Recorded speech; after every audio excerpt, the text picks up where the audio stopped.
अस्सलाम वालेकुम। पिछले एक प्रोग्राम में हमने आपको बताया था कि गंदम के पहले पानी के साथ कौन कौन सी खादें इस्तेमाल की जाती हैं, मगर वो प्लान था ज़रख़ेज़ ज़मीनों के लिए।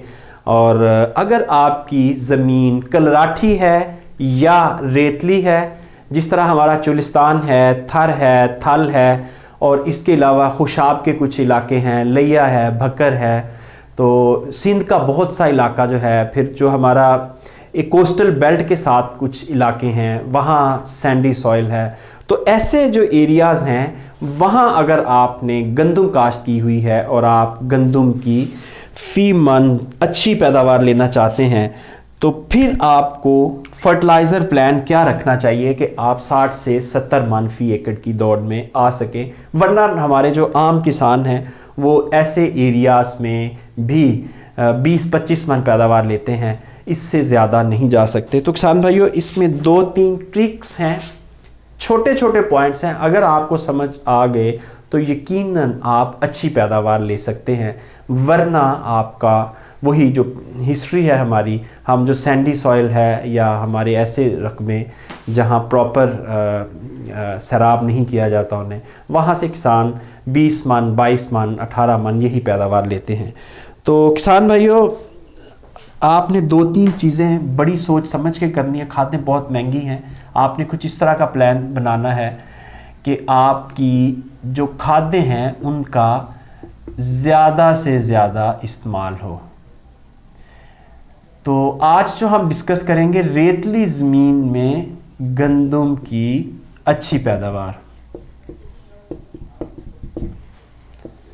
अच्छा, रेतली ज़मीन को आप ज़रा अंडरस्टैंड करें। इसमें ऑर्गेनिक मैटर नहीं होता। ऑर्गेनिक मैटर क्या करता है, वो न्यूट्रिशन को रिटेन करता है, यानी न्यूट्रिशन को रोक के रखता है पौधे के लिए। अब जब हम रेतली ज़मीन में छट्टा करते हैं खाद का, यूरिया का या किसी भी खाद का, तो वो क्या होता है कि फौरी तौर पर जो पौधे को मिल गया वो मिल गया, या मैक्सिमम जितनी देर वो उसकी ज़मीन की जो सतह है वो मॉइस्ट रहेगी, उसमें नमी रहेगी, तब तक वो पौधा रिटेन करने का खाद, उसके बाद वो खाद फारे।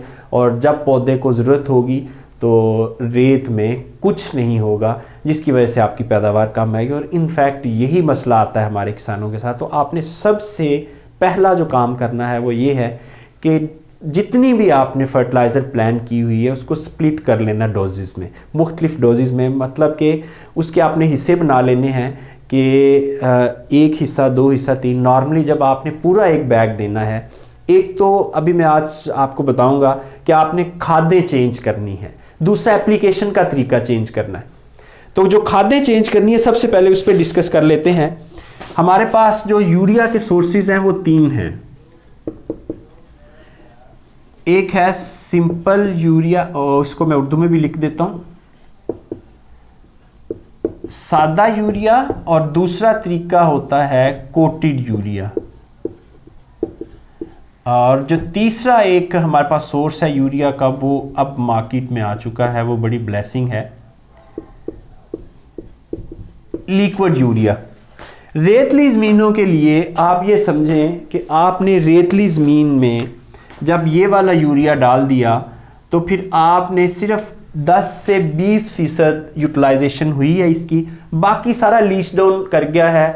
और यूरिया की ख़ास बात ये है कि ये वेस्ट हो जाता है, ये दोबारा काम नहीं आता। बाकी जितनी भी चीज़ें हैं, फॉर एग्ज़ाम्पल अगर आपका DAP खाद है या फास्फोरसी खादें हैं, वो आपकी फ़िक्स होंगी, किसी वक्त भी अच्छा फर्टिलाइज़र प्लान के साथ वो आपके पौधों को अवेलेबल हालत में मिल जाएंगी। मगर रेतली ज़मीनों में DAP के साथ यूरिया भी फिक्स नहीं होती, ये भी लीच डाउन हो जाती। इसलिए आपको बहुत मोहतात रहना है रेतली ज़मीन में जो फर्टिलाइज़र प्लान है उसको करते हुए। अच्छा, इसमें सादा वाला तो आप कैंसिल कर दें, ये तो आप सोचें भी ना। आपके पास अब 2 ऑप्शन है।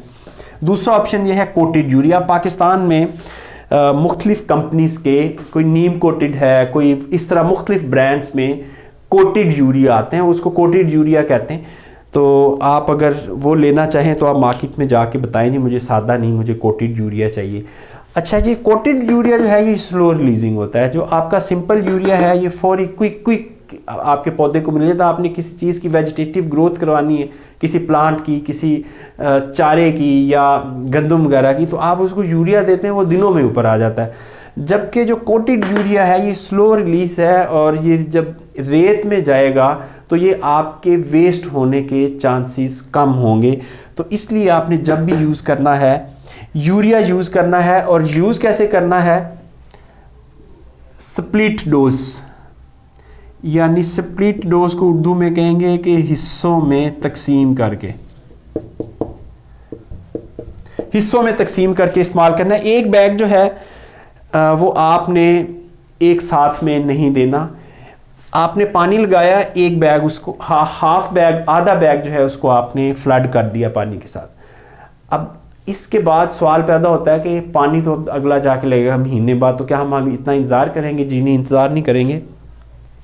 दूसरा जो आपके पास बेस्ट सोर्स है वो जो लिक्विड यूरिया है, लिक्विड यूरिया को 6 से 8%, 6 से 8%। अब 6 से 8% का मतलब ये है कि 100 लीटर पानी में 6 से 8%। अब दूसरा, इसको अगर मैं मज़ीद आसान कर दूं तो फी टैंक आपने 1 किलो यूरिया उसमें अच्छी तरह से मिक्स करना है। 25 लीटर पानी में 1 किलो यूरिया आपने डालना है, और वो आपने उसको 2 कनाल के ऊपर स्प्रे करना है।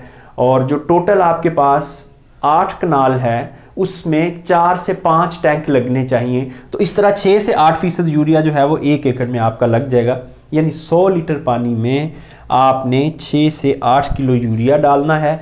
अब सादा यूरिया आपने डालना है, अब कोटेड नहीं डालना, सादा डालना है या लिक्विड यूरिया इस्तेमाल करना है आपने। अगर सादा डालेंगे तो ये परसेंटेज के हिसाब से आएगा, अगर लिक्विड डालेंगे तो लिक्विड फार्मूला अपना हर किसी कंपनी का अलग-अलग होता है, लेकिन वो ज़्यादा से ज़्यादा आप एक टैंक में आधा किलो या किलो डालेंगे। जितने परसेंट उसमें नाइट्रोजन दस्तयाब है उस हिसाब से वो जिससे भी आप लेंगे वो आपको बता देगा।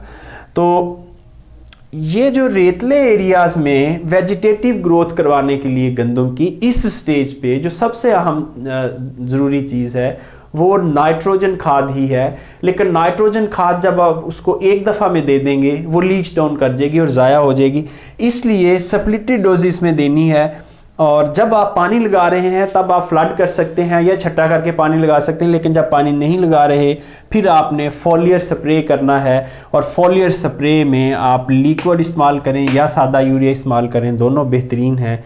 तो इस सूरत में आप जो यूरिया का ज़्यादा फ़ायदा ले सकते हैं और आपकी फसल जो है वो अच्छी आ सकती है। ये तो था यूरिया का। अब रेतली ज़मीन या जो हमारी बंजर ज़मीनें या कम ज़रखेज़ ज़मीनें हैं उनमें बाकी कौन सी खादें इस्तेमाल होनी चाहिए, ये तो था अभी एक यूरिया। अच्छा, आगे चलते हैं जी। यूरिया के असूली तौर पे आपको 2 बैग चाहिए होते हैं।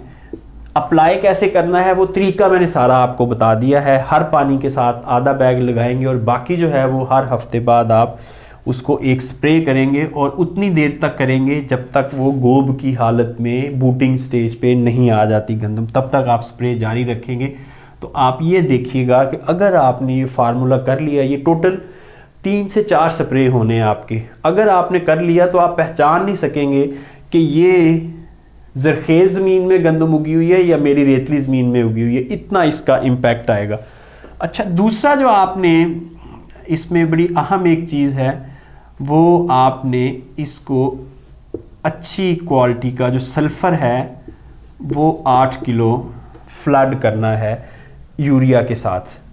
अच्छा, इसके अलावा आपने इसको फ्लड करना है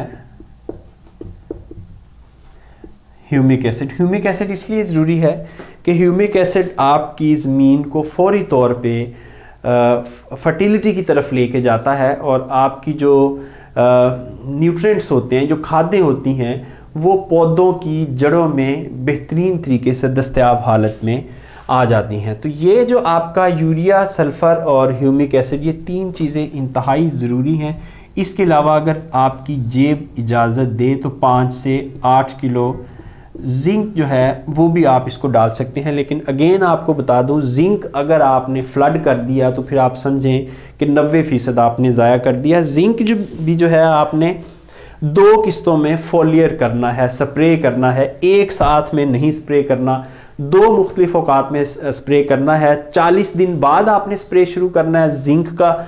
और उसके अलावा ये जब तक आपकी 60 से 70 दिन की फसल हो जाती है उस वक्त तक आपने इसके 2 स्प्रे पूरे कर लेने हैं, ताकि आपकी फसल में जो अगर जिंक की कमी, और रेतले इलाकों में यकीनन जिंक की कमी होती है, इसमें कोई शक नहीं, तो इसलिए ये फोलियर अगर आप करते हैं जिंक तो फिर आपको ये बेहतरीन रिज़ल्ट दे सकती है। और ऐसे मेरे काश्तकार भाई जो बवाई के वक्त डीएपी खाद नहीं डाल सके, वो पहले पानी के साथ, और ये सारा प्लान जो है ये हम पहले पानी का डिस्कस कर रहे हैं कि रेतली ज़मीन में गंदम को पहले पानी के साथ कौन कौन सी खादें और किस तरह लगनी है। तो ये जो सारा प्लान मैंने आपको बताया है ये बिल्कुल मुख्तलिफ है ऐसी ज़मीनों से जो ज़रखेज़ हैं। तो रेतली और कम ज़रखेज़ वाली ज़मीनें जो हैं वो ये वाला फार्मूला अगर अप्लाई करती हैं तो उनका रिज़ल्ट भी बिल्कुल फर्टाइल ज़मीनों जैसा आ सकता है। तो किसान भाइयों, अगर आपने डीएपी बवाई के वक्त इस्तेमाल नहीं की तो फिर कोशिश करें कि नाइट्रोफास का 1 बैग, और अगर आपने नाइट्रोफास का बैग डाला तो फिर यहाँ से ये जो यूरिया के 2 बैग हैं ये फिर 1 हो जाएगा, फिर ये 2 नहीं रहेंगे। या फिर कम से कम 10 किलो लिक्विड फास्फोरस खाद पहले पानी के साथ फ्लड कर दें, तो ये भी आपके लिए इक्वली गुड होगा, आपकी फसल जो है वो अच्छी आ सकती है। अच्छा किसान भाइयों, सैंडी सॉइल में जो गंदम का एक और बड़ा मसला है वो ये है कि यहाँ जो पानी की एप्लीकेशन है, वाटर एप्लीकेशन या पानी का जो इस्तेमाल है वो दूसरी ज़मीनों की निस्बत ज़्यादा होता है। हमारे अक्सर काश्तकारों ने ये एक जुमला सुन रखा है कि wheat is not water loving crop, यानी गंदम को ज़्यादा पानी पसंद नहीं है। लेकिन मैं आपको एक और बात बता दूं कि गंदम को सोका भी पसंद नहीं है। उतना नुकसान ज़्यादा पानी का नहीं होगा जितना आपकी फसल को अगर सोका लग गया, आपने उसको खुश्क रखा, उसकी जो रूट स्ट्रक्चर है वो उसमें मॉइस्चर लेवल कम हो गया, 30% से कम हो गया, तो फिर आप समझें कि फिर आपने नुकसान किया है गंदम का। तो रेत का मसला ये होता है कि ये फौरी तौर पे पानी जो है, मॉइस्चर जो है ये ड्राई कर लेती है। ख़ास तौर पे जब 2-3 धूप लग जाती हैं तो फिर आपका पानी ड्राई हो जाता है। तो फिर बहुत सारे इलाकों में पानी का मसला है, वहाँ पानी इतना है नहीं। तो उन किसानों के लिए मैं आपको एक फार्मूला बता दूं कि देखें, आपकी फसल है, आपने अच्छी पैदावार लेनी तो उस पर मेहनत करनी पड़ेगी।